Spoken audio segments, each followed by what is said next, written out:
So while my fellow panelists are coming up here, we wanted to show you one more video that continues some of the videos that we saw this morning.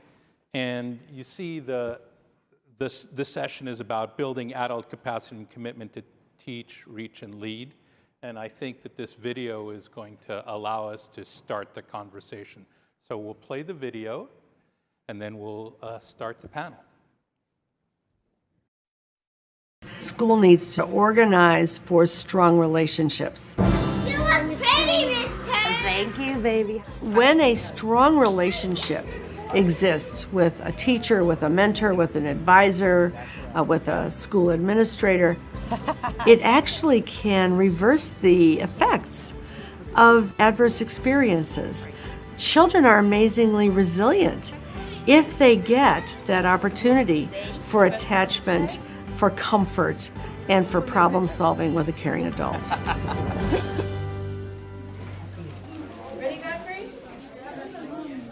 If we walk into a classroom that's really informed by these principles, we'll see kids actively engaged in their learning. What is this graph telling us? They will be using critical thinking and problem solving. They will be putting ideas into action. This one is much longer than the other one you were using. They will have lots of tools and manipulatives that they can work with to help them understand the ideas.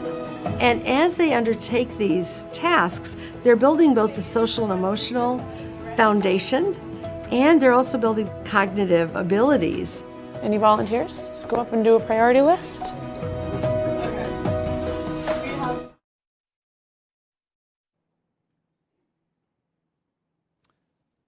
Okay, so as I said, this panel is really going to focus on building adult capacity.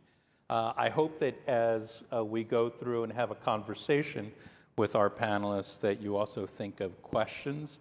We'll be answering those questions towards the end of the session, but please feel free to send them in whenever they come up for you.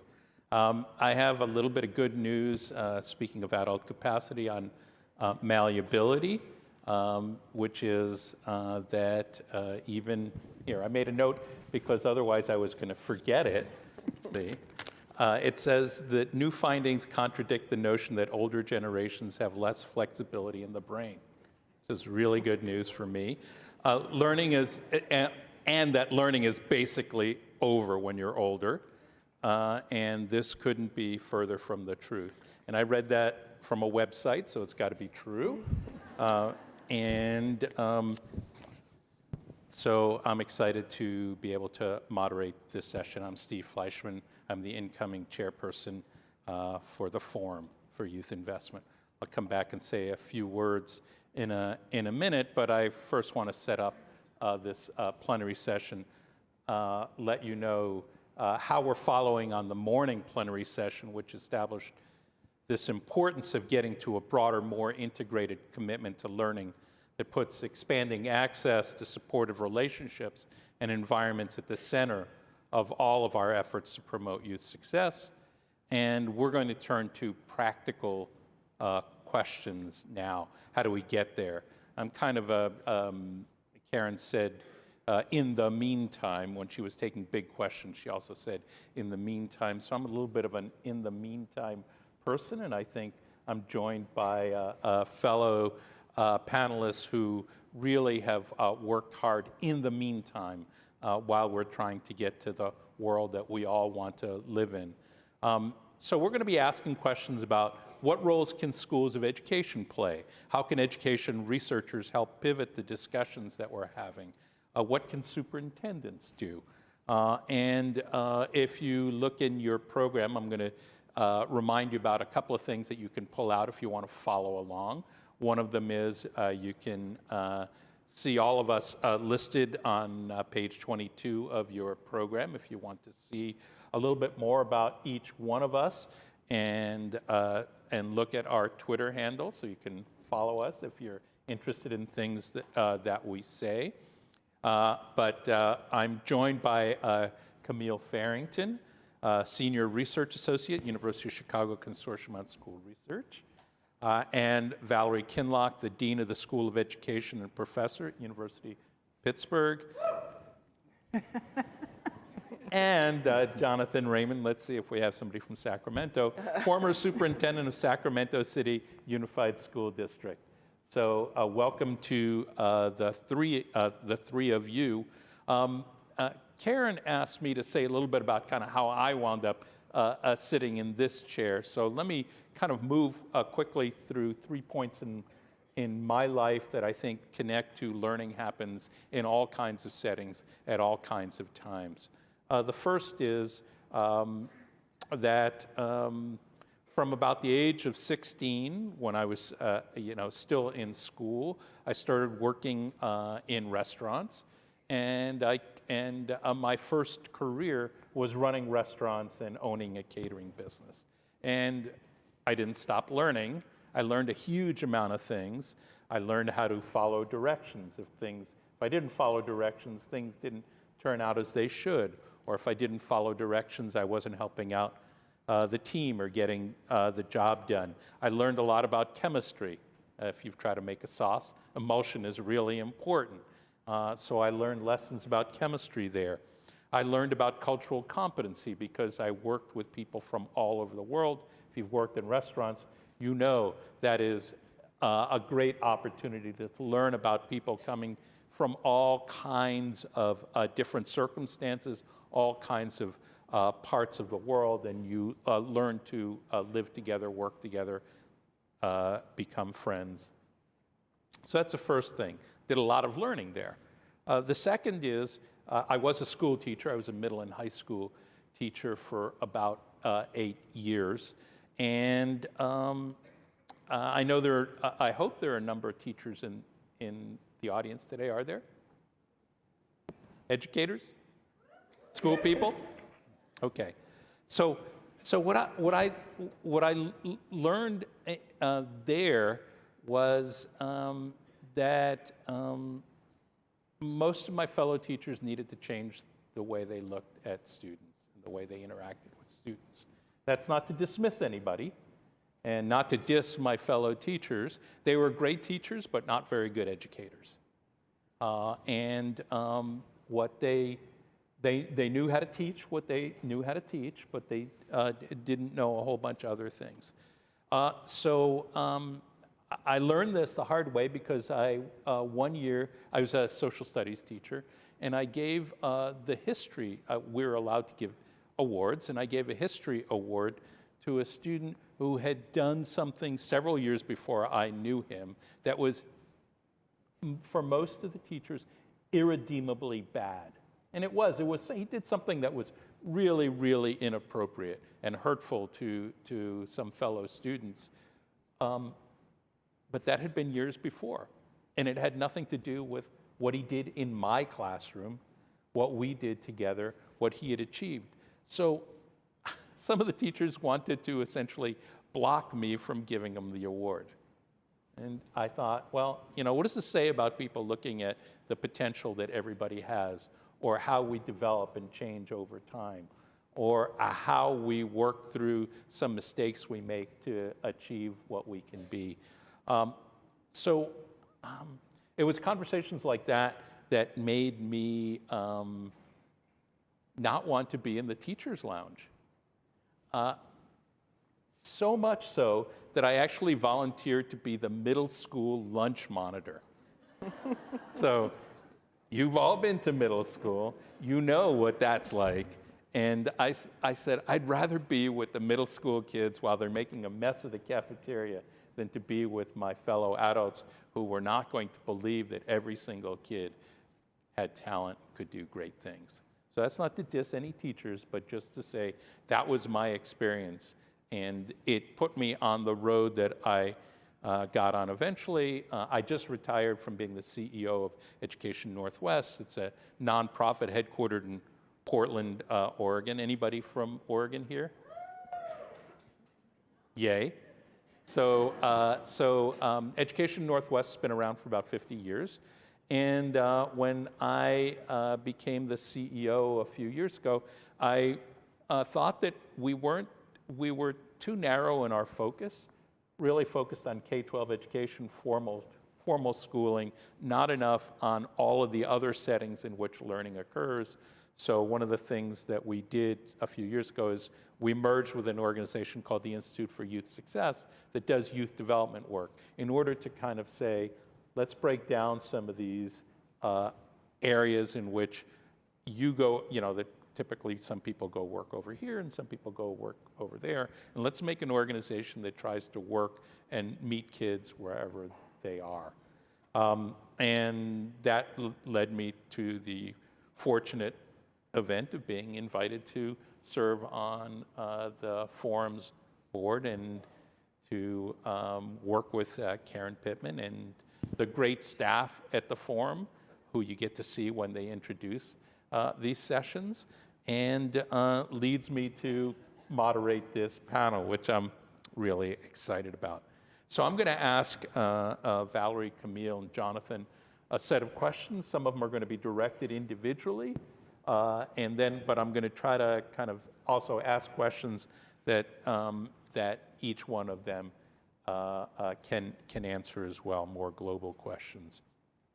I hope as we do this that we touch on some of the work that folks have done or have helped to contribute to, A Nation at Hope, some of the work that Camille has done. Again, in your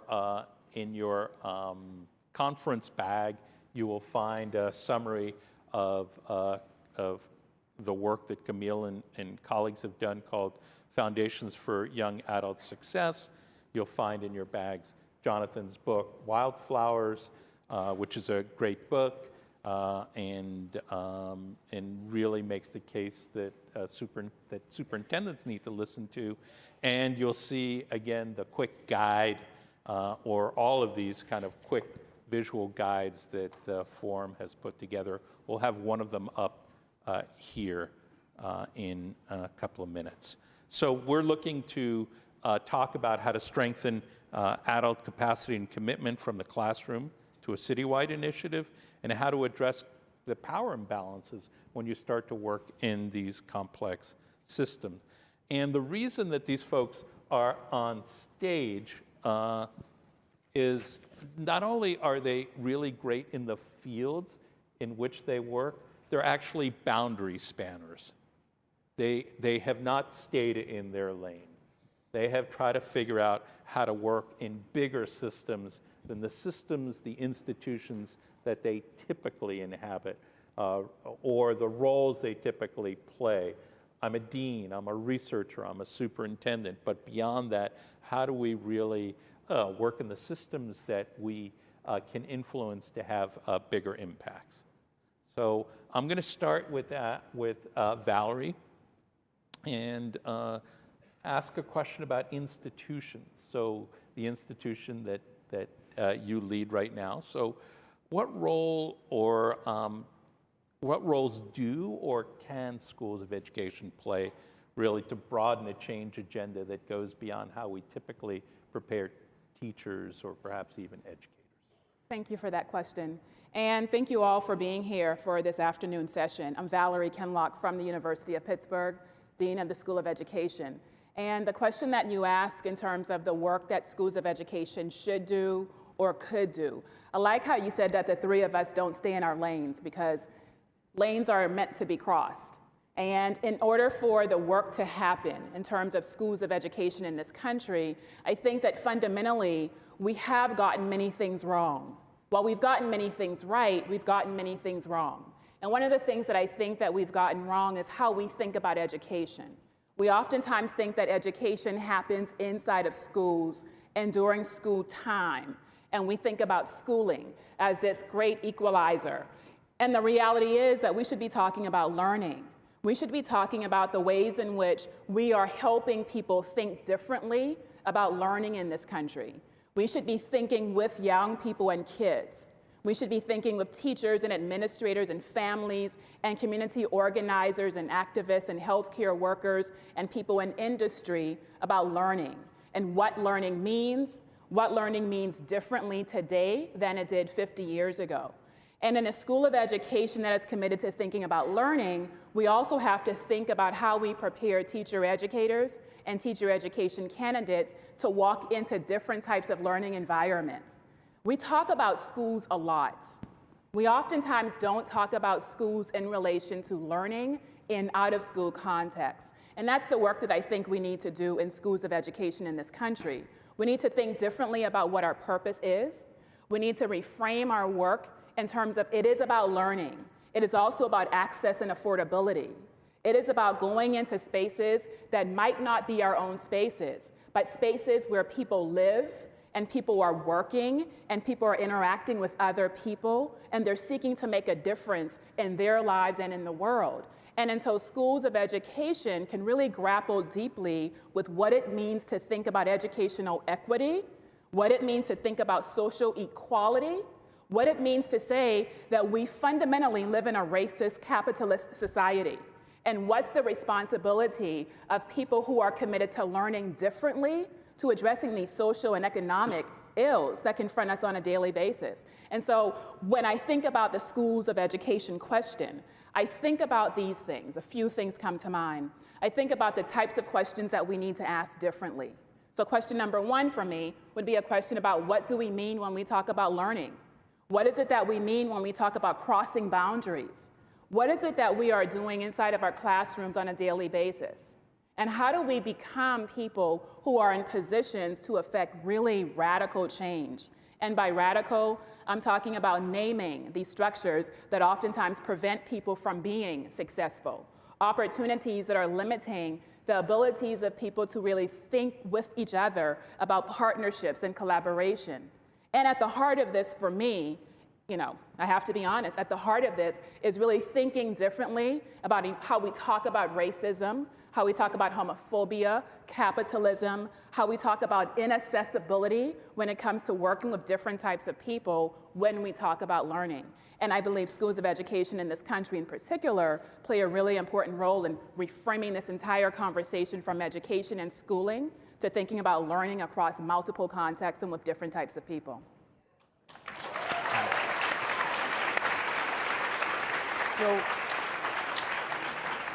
let me follow that up for a moment and say now or a few years from now when folks are thinking about University of Pittsburgh and School of Education and say, boy, this school is really different. It's doing things differently. What might some of those things be?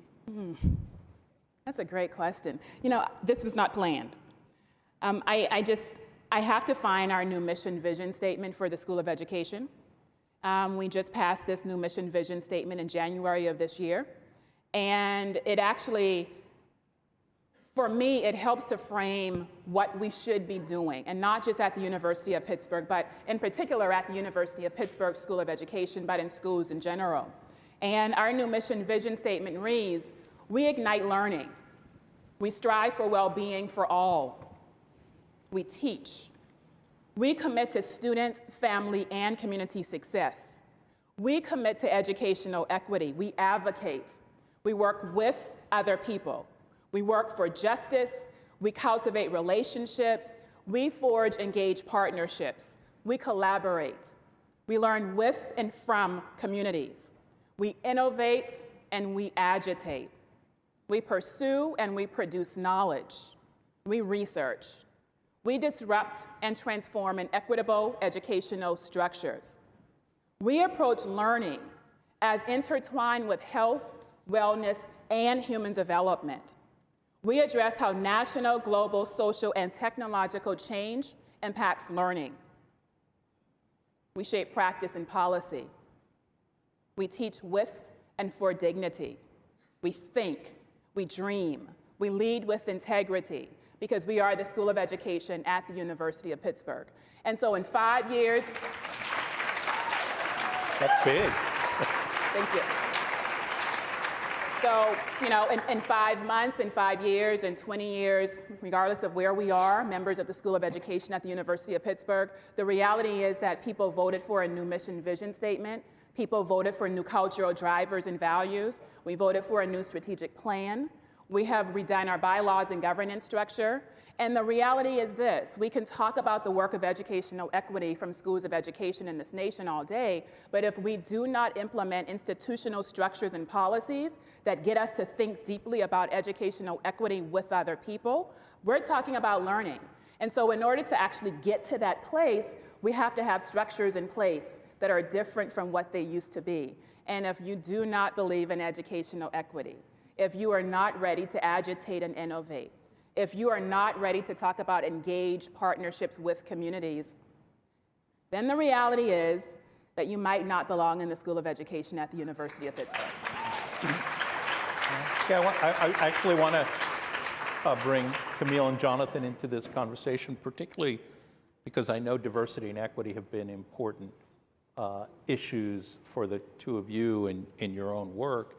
And you can react to what Valerie just said, or I'd focus you on the issue of diversifying the workforce as an important issue, and also thinking about how thinking of lots of different roles as being educator roles is a way to diversify workforce. So jump in anywhere you want on that. Jonathan, looked like you were ready to go. I think two things I want to underscore, and one was reinforced for me earlier today, this notion that stressed children don't learn. And to put it in context that I think we can understand, we would never send a first responder out on the street with a basic first aid course. Yes, yet that's what we largely do with our educators today. If you think of my context in Sacramento, where 75% of our children came from homes that are in poverty, you think about the stresses that are coming into our schools, into our classrooms, that are really dominating, and all the unintended consequences. And we're not preparing our educators to deal with that reality. And I don't care if you're Cambridge or Boston, Massachusetts, with $22,000 to $23,000 per student, or when I got to Sacramento, about $7,000 a student. There aren't enough resources to do it alone. We can't simply do it alone. And that, I think, has been really hit home, that we need to really rethink the way we're preparing and equipping our educators to be successful in today's environment. The second point I want to also emphasize is, where are we going to find, right? Where is the pipeline? And I think it was really hit home to me that when we look at our expanded learning partners and our youth development providers, we have adults that really understand, they really connect, that they've often come from those same situations and environments that our young people are today. They were those young people at some point. They have what I think you can't teach, right, which you saw earlier this afternoon. They have that love, that care, that concern for our young people that you can't teach. You either have that or you don't. And I think we need to be much more focused and strategic about where are we going for this diversified workforce. Camille, you have anything you want to add to this?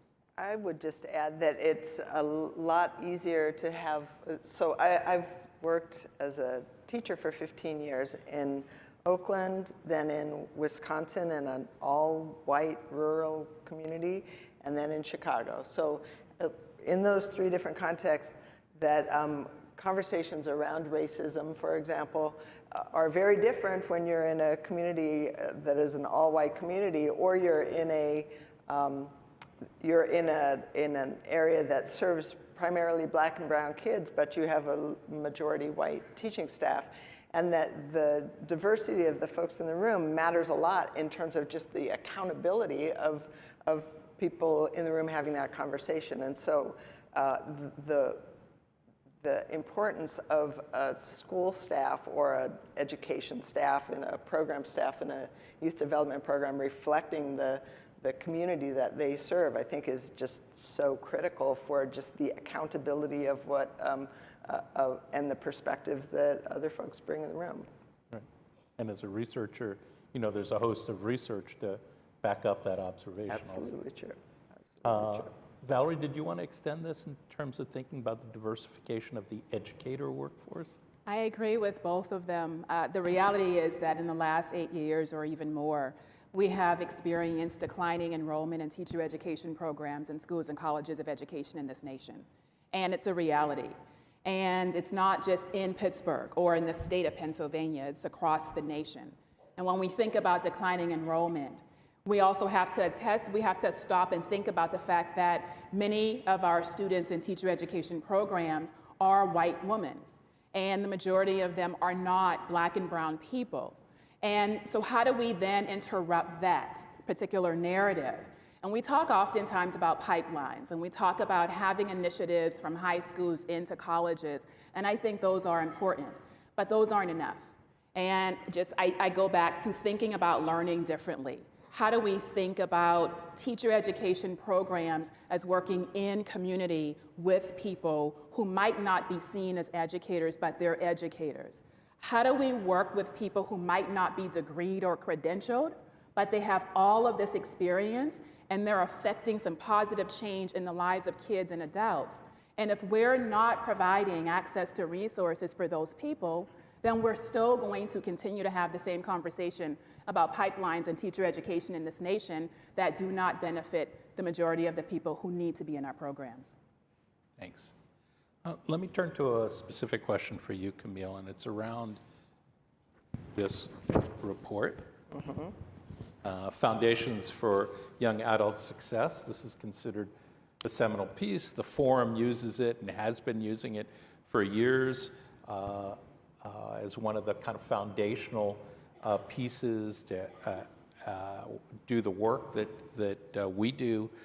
Could you say a little bit about what the report is, and then the issue of how you came to create this setting-neutral framework? So the report was commissioned by the Wallace Foundation. They were interested in, they were doing a lot of work in expanded learning settings and wanted to understand what are the critical competencies and components for young people that are really, initially they asked the question, that are really going to matter for their success in college and career. And they wanted to understand, what does the research literature say about what's important, and how does it develop, and when does it develop? And so in the course of this couple-year project, we did a pretty expansive review of the literature across many, many disciplines, and had the good fortune to interview experts in a wide variety of fields that were both researchers and practitioners, policymakers. And in that, I think that what sets the report apart at the end of the day is that it doesn't just try to name, like, here's a set of competencies that young people could have, but it sets that more of a North Star vision of, like, what are we really trying to accomplish in all of this anyway? Like, why do we even need this list of competencies? Like, what's the real end goal of all this? And we expanded beyond the idea of college and career, because as soon as we started talking to people about what do you really want for young people, college and career was low on the list. I mean, they wanted healthy, happy. If you ask your people about their own children, they want them to be healthy and happy and in good relationships and doing good in the world. And so we just started to expand beyond the idea of just college and career. And from that, we also wanted to say, okay, so if someone's going to be successful in the world and be able to achieve their own dreams, contribute to their families and their communities, what are the things that they need to have? And the three pieces that really stood out were this notion of agency, integrated identity, and socially valued competencies, whatever those competencies were. And they could be academic competencies in terms of college and career, or they could be other kinds of competencies. And so if we really care about those things, then the question is, well, you can't just have a list, you also have to understand how does that happen. And from that, we were able to develop idea around developmental experiences and to really glean, again, from literature and from practice wisdom and from research, what are the specific kinds of experiences that young people need to develop towards these broader competencies. And from that, it became clear that it is through this series of action and reflection that anybody learns anything or develops anything. And through that, we were able to name 5 specific kinds of action experiences and 5 specific kind of reflection experiences that that will lead you to the kinds of outcomes that we really see. And so the action experiences are encountering new things, being able to tinker with those things in a safe environment, practice, the ability to choose, and contribute. And the more that young people have the opportunity to do those things, to encounter, to tinker, to choose, to practice, and to contribute, the more they are able to develop agency, integrated identity, and a set of competencies. But as I was saying in a session this morning, that just engaging in those action experiences is not enough, because that can kind of just wash over a young person. You need some kind of way for it really to get kind of hooked in to who that young person is and how they experience themselves and the world. And so the importance of reflection and reflection experiences as the way that those action experiences really take root. So giving young people the opportunity to describe their experience, their emotions, their thoughts, their feelings, to evaluate their performance, to evaluate other people's performance, to evaluate things that happened and whether those are good or bad or right or wrong.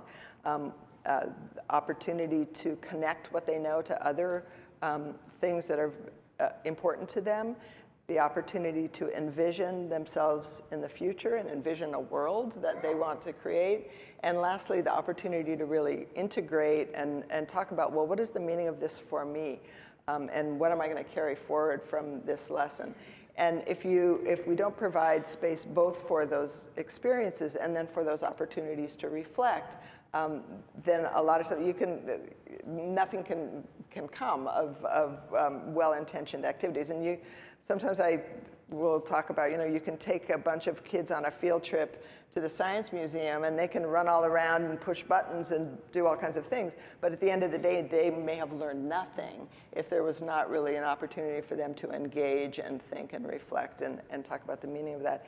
And the last thing the report does is talk about when, so developmentally from 3 to 20, what are the really kind of salient things that are being developed at each age level. And I would say that what really I think has resonated with people from this report is a shift from a list of competencies that adults should develop in young people to an understanding that really the role of adults is not to teach kids these skills, but to facilitate the kinds of experiences and engage with them in deep relationships that allow them to really make meaning of their lives. Because at the end of the day, people learn by making meaning, and that's what human beings are programmed to do. And that the more that we can provide space and structured space for young people to do that, as well as adults to do that, when we talk about adult capacity, like that seems the best bet in my mind. I want to get the two of you into the conversation in just a moment, but I just had a quick follow-up for you about going back to anecdotes. So you're at a university research institution, but you work a lot in school settings and community settings. So describe what that's like. What are the opportunities you find? And then what are some of the barriers? Do folks in schools say, that's great, but I just don't have the time to do it? Or that's great because there are all these other demands I have? Or what does it look like when you, as a researcher with this body of knowledge and practice, try to do the work? So I think like a beautiful framework is super helpful, and in the absence of a really nice framework, it's sometimes hard to just envision what are we talking about. So I think frameworks are really important for communication of what's the ideas here and what are we trying to do. But obviously frameworks by themselves don't change anything. And So all of the things about we don't have time and that's one more thing, and we hear that all the time, constantly. And so I think that the way I've come to understand that both we build capacity in adults and we build the opportunity to really engage is to engage grown-ups in inquiry around what do they want to see, set a vision for what do you want to see in your work. So for example, the thing about I don't have enough time, most educators would say that the way that school functions right now, or their school functions right now, or the work they're able to do, doesn't really, is not the ideal thing. It's not the perfect thing of what they would want it to do, but that there are all kinds of things in the way that prevent them from really achieving the bigger vision or being able to have the kind of relationships with kids that they would like to have. So engaging in, well, first name the things that you want to see, and what are your assumptions about why that's not happening, and engaging in an inquiry and learning process around, well, what is getting in your way, and why is that thing there, and what's the history of that thing, and who controls that thing, and how do we change that thing?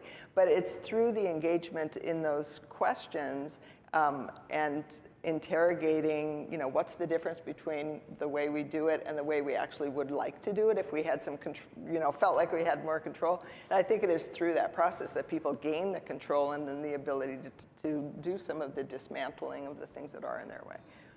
So one of your colleagues, Elaine Allensworth, was one of the first people I heard use the term engaged researcher. And so I'm going to ask the other two panelists around kind of researchers. How do they add value and how do they get in the way? Well, I can tell you when I worked at a research institution. When I was in Sacramento, I didn't have much time or patience for researchers. We're on the front lines, and we are. In fact, that's why we didn't work with a lot of foundations, because they had a theory, right? They had research behind it. They wanted to come test it, and we didn't have time for really to test or to be a laboratory for somebody else. We were too busy, as I would say, doing the work. And right, I would say, but we were really vigilant about asking a different set of questions. And I think that's what I brought when I came to Sacramento. I know I didn't grow up in the education system. I had a lot of different careers before I went into my formal education career. So I came with a different set of eyes and just started asking some different questions.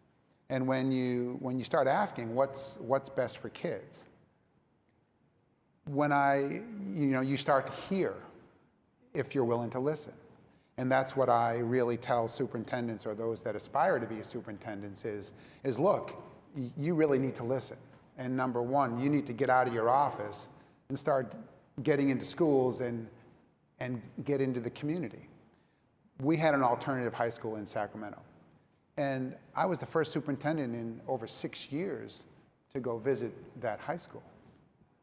And you wonder why we have outrageous dropout rates and such low graduation rates. It's because, we didn't really spend time in those schools really getting a sense of what was the learning or teaching that was happening here. What did kids really want? Did we ever ask them? What did they want to learn? Why were they in this setting? And as you heard today, it's probably because they haven't had one adult in a really long time that cared about them, that was concerned about them, that, yes, loved them. And when you start to ask those kinds of questions, and the answers start to emerge. And I always thought that every day in our community and every day in school districts across this country, there are amazing things happening in classrooms and in schools. But oftentimes we're so busy we don't recognize them. And then we don't really work hard to replicate them. But they're there if we look. Valerie, you want to say anything about the plus delta on researchers and I want you to give me that question again, because I love this response, and then I laughed at the question initially, how do researchers get in the way? There was a first part of that too. Add. The first part was how do they add, and the second part was how do they get in the way? I know. I only heard the how did they get in the way because we do. and I say that, and I say we do because, you know, I think of myself as a teacher educator and a teacher researcher, in addition to being a dean. And the reality is that we can get in the way because we've had a history of getting in the way. And so I'm listening to your response thinking, yes, exactly. And yet, I also know that when we talk about research, especially when it comes to communities of color and people of color and kids of color, that we have oftentimes done more damage. You know, it's someone like Bell Hooks who writes about, you know, let me into your community, tell me your story, and then you give me your story and I take it as my own. And so I have been colonizer and now colonizing of who you are.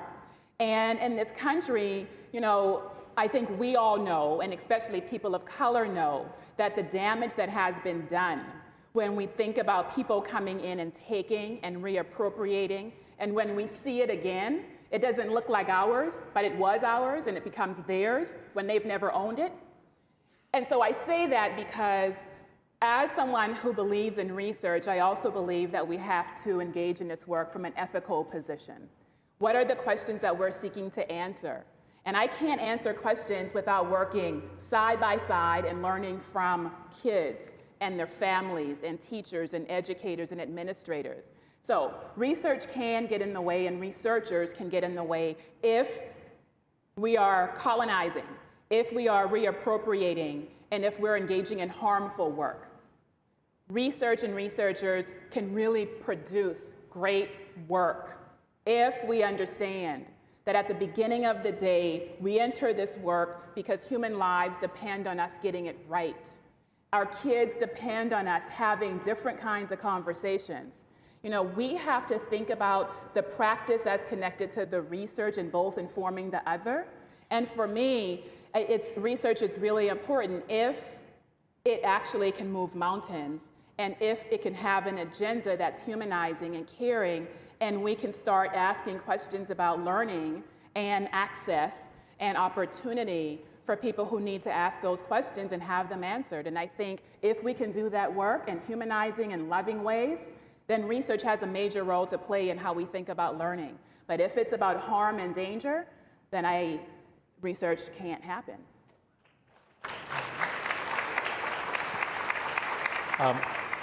Jonathan, the book Wildflowers tells a lot of the story of your work in Sacramento, and it was a really good reminder to me when I read about it, and kind of really resonated with me because I think you came in with the sense that the unit of change was communities, not schools.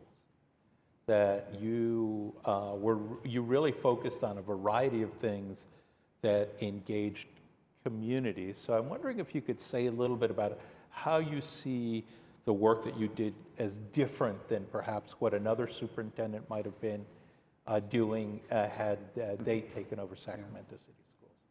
I didn't come with a plan. What I did come with, though, was an idea of how we were going to approach the work. In other words, you know, could we become first a decent school district? You know, we were awful when I got there. You know, on our way to becoming decent to good to maybe great. The how we were going to do that, I thought, was what if we really asked, what does it mean to educate kids well?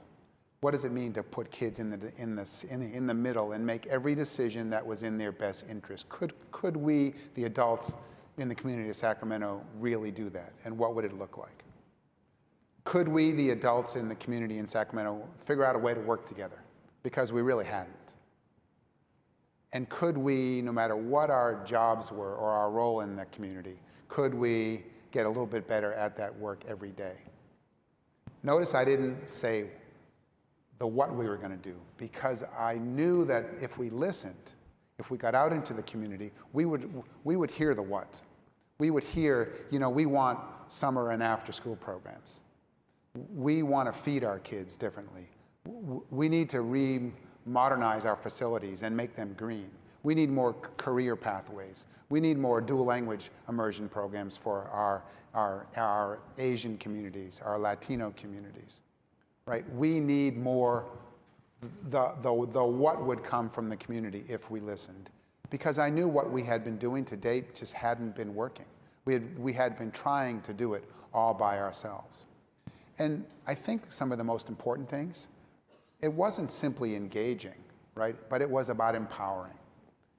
When you get out into the community and when you get into your students' homes and you start talking to your families, you realize, they don't keep their best children at home, right? They send their children to our schools, their most loving, prized possession, with a certain degree of trust, sometimes skepticism, but oftentimes they don't know how to help.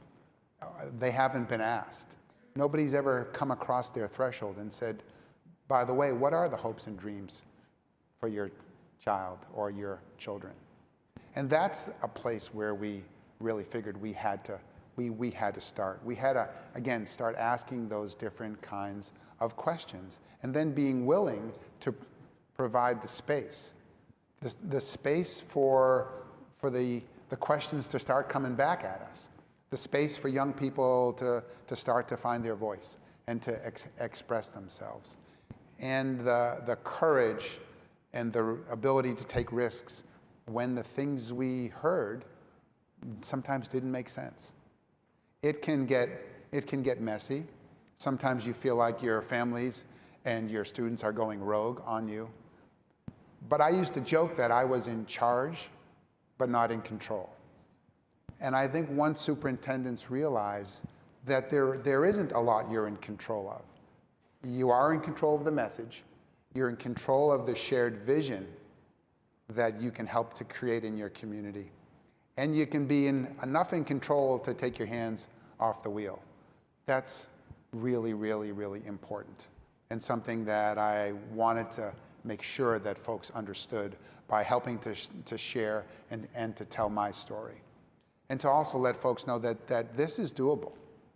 And it doesn't require the kinds of resources, or it doesn't mean that we can't focus on some of the requirements that we have to do. And we can do these other things because that's what our community is telling us they really want to do. So it's a story of hope. It's a story of what's possible. And it's an invitation for others to tell their story. In a minute, I'm going to bring up some of the questions that folks have asked so we can start to address those. But I did have a question because the topic is building adult capacity.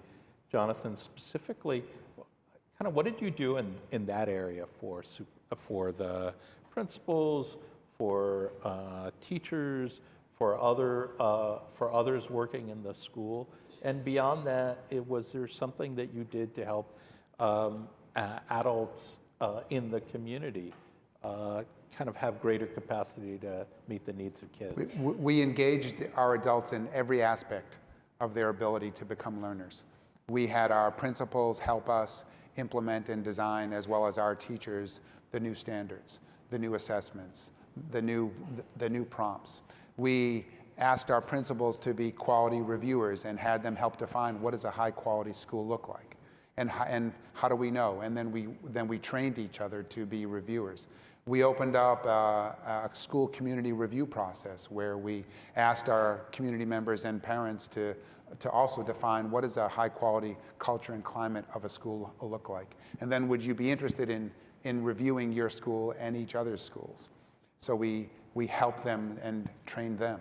We asked parents what did they want to learn and when did they want to learn, when were they able to.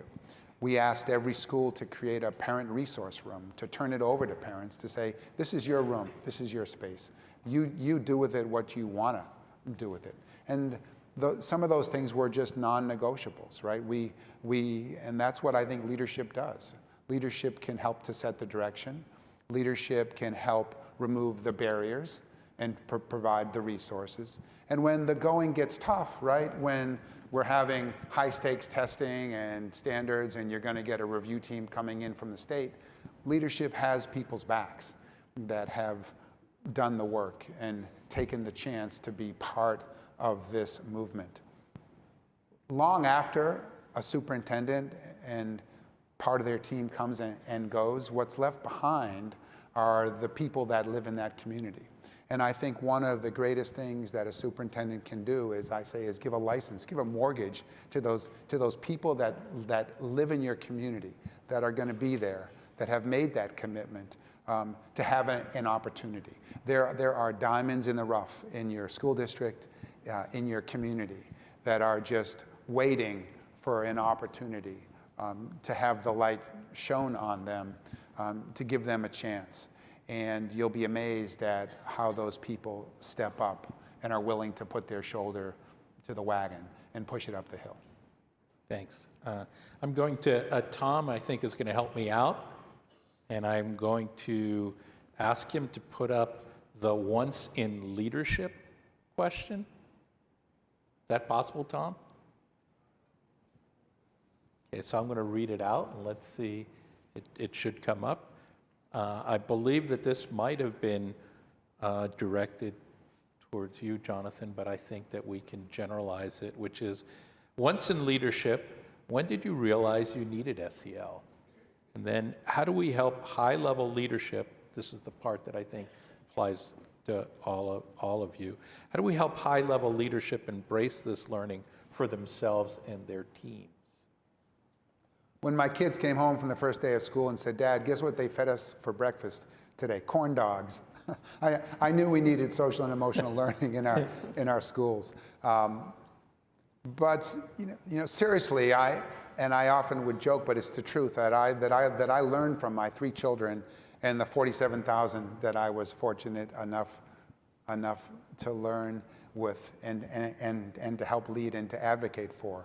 And when you visit schools, as I remember the first time I visited our public Waldorf school, and you see children engaged, laughing, you see adults being able to step out of the way and move into that facilitation role, when you see the school community inside of that school, parents and others participating, you realize that progressive educators like Dewey and Rudolf Steiner and Maria Montessori, who were, by the way, youth development professionals and understood the way children learn when all they had at their access was really understanding brain development, right? Long before brain science, they kind of got that. They got that kids need art and music and movement. They got that kids need to study a different language. They understood that free time and free play was an integral part of the day. They understood that authentically greeting students first thing in the morning and at the end of the day, and that hugs, right? Hugs are really okay. It's okay to love your kids. They understood all of that.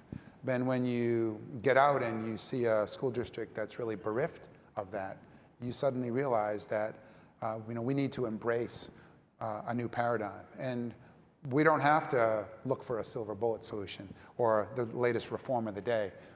We just have to go back and have an understanding of what education was really designed and is all about, and look to those that I think really understand how children learn, where they learn, and how young people develop.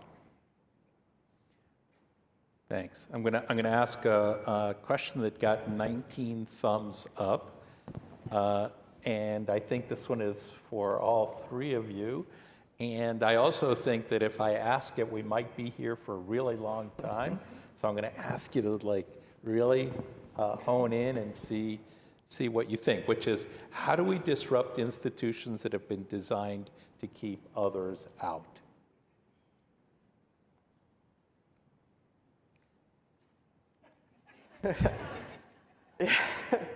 So You better start. I'll jump in.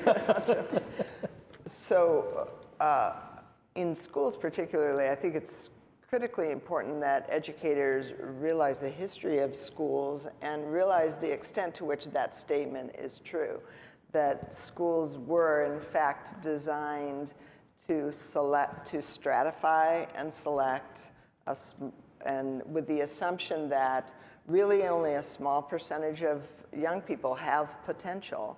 And the goal of schools is to run everybody through the same mill and see who is left standing at the end, and those are the ones that we should lift up. And we have, even though we no longer buy into those beliefs necessarily, the structures of school are exactly designed to achieve that outcome. And unless we interrogate that and can really understand that the history of that, we can't work within a system that was designed to do something else. It will not produce the outcomes we wanted when it was designed to produce very different outcomes. And particularly when we overlay questions about race, questions about class, and the many ways in which we live in a racist society, we live in a white supremacist culture, we live in a homophobic society, we live in a society of great wealth inequality, and that all of those things send messages to young people about their potential, about what they have to offer, the way the rest of the world sees them. And unless we engage young people and adults in interrogating that and pushing back against that, and being able to kind of name that and do something about, this morning Hal Smith said about, and we just don't want to overcome barriers, we want to dismantle them.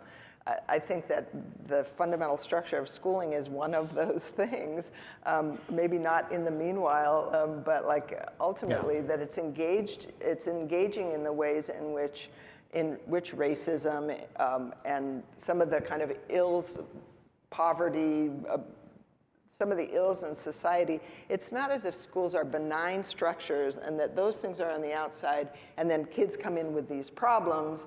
It's that schools reproduce those problems all the time by the way that they're structured, and that unless we understand the way that plays out and exactly what it is about school that makes that happen, that reinforces selection and stratification, and we can name that thing and then say, how do we not do that thing again? Until adult educators are engaged in that process together.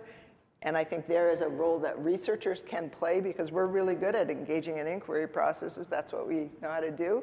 That I think that's where we get to the thing of schools, institutions that were designed to keep people out. And I'll just add really quickly, how do we disrupt these institutions or systems that were designed to keep some people out? I've been rereading and immersed in literature about folks like Shirley Chisholm and Septima Clark and Mary McLeod Bethune. And I've just been returning to that body of work and the work that these folks did, especially when education was not officially allowed for Black people in this country, and when folks pursued any means by which to think about learning. And that's why I return to a focus on learning. Because, you have someone like a Mary McLeod Bethune who eventually created a school and was president of this school. And then she had all this philanthropy, and she gave to all of these different organizations, even some in the city of Pittsburgh. And I think about what they did to think about learning. And then we enter into schools and institutions of higher education that are oftentimes, designed to keep some people out. Not oftentimes, they are designed to keep some people out. And I think about this question, how did I end up in a system like a school of education at a university when I'm from a father who hated school? Like, I'm from a father who decided to drop out of high school in the 50s because he hated high school. And then he has a dean, a daughter who's a dean of a school of education. That makes absolutely no sense. And I'm from a mother who wanted to be a mathematics educator, but in a segregated South could not be because of opportunities not provided to her. And I think about this, and I'm a part of a system that has been designed and that continues to be designed to exclude certain groups of people. And so I think my quick answer is we go back to the literature that has been written for us, and we look at the history about education, schooling, and learning in this country in particular, and we ask ourselves some really important questions about access. And so now that I'm in a system designed to keep people who might look like me out, and I'm in it, you know, this is a longer question that I don't want to go there. But I'm going to say it's just really interesting because, you know, I'm the first Black woman dean of any school on the campus of the University of Pittsburgh, not just education, and that doesn't make sense. And I say that because clearly the system was designed to keep certain people out, and somehow I entered. And I entered because other people allowed me to enter, because of other people's struggles and hopes. And so how do we disrupt it? We disrupt it by showing up. We disrupt it by actually entering into the room and bringing other people into the conversation who might have been excluded previously. We make space for people. And then we make space for the people we really should be talking with. And those people would be our students and families. We bring communities in. And in bringing communities in, we are talking differently about disruption. We are saying we are within this system, and I'm going to disrupt with other people who have traditionally and historically not been allowed in. And so hence why the focus on learning, because learning allows us to say, when I walk in, I'm bringing an entire community of people in with me. And we are providing opportunity and space for their perspectives to be valued and centered and recognized and honored in all the work that we do. And that's my way of disrupting systems that are inequitable. Yeah.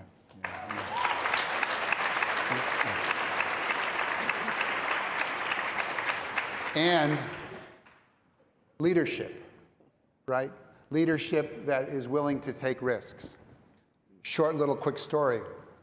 I would spend my free time driving through the neighborhoods in Sacramento.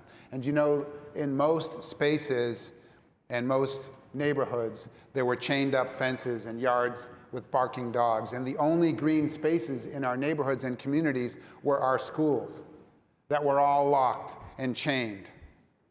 No access to that green space. So we took the locks off. We opened up our schools, the resource rooms. We opened up the libraries and the computer spaces for our community. And there were many folks who said, that's crazy. They're going to destroy our schools. Well, our schools were their schools.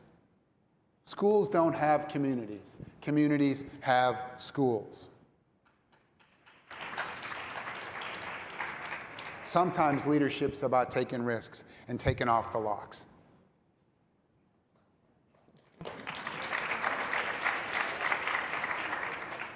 Well, it's time to wrap up this conversation. However, when we're done, and I'm sorry we couldn't take more questions, please do come up and continue the conversation.